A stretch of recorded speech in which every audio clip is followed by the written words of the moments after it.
Asalamu alaykum. Wa alaykum salaam wa rahmatullahi wa barakatuh. Hadi unavyoonekana unafanya nini na tukio zima? Hivi unaweza kujitambulisha kwa ufupi kidogo wote ambao sio kujua wakufahamu?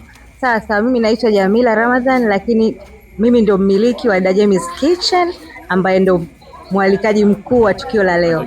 Unajua hili tukio limefana sana kwa sababu nimehudhuria iftari mbalimbali, lakini yako imekuwa kitu tofauti sana. Kitu gani ambacho kilikujenga pako kama kufanya kitu kama hichi?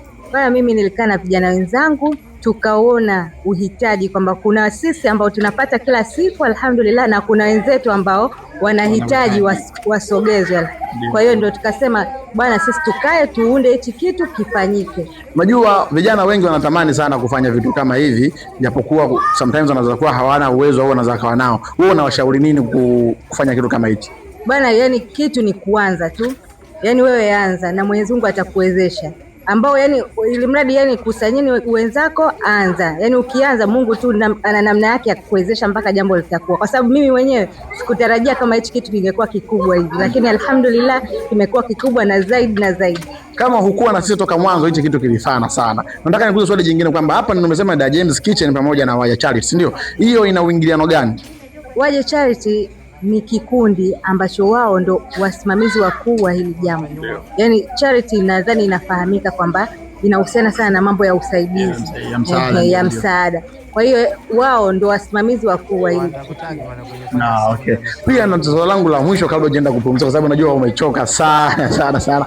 Unajua kipindi unafanya ile jambo ulikuwa na matarajio na kuna changamoto ambazo umekutana nazo, si ndio? Nataka utuambie changamoto zako mbili ambazo umekutana nazo kipindi unaandaa ile swala, na matarajio yako yalikuwa ni yapi na uliyoweza kuyaachieve ni yapi?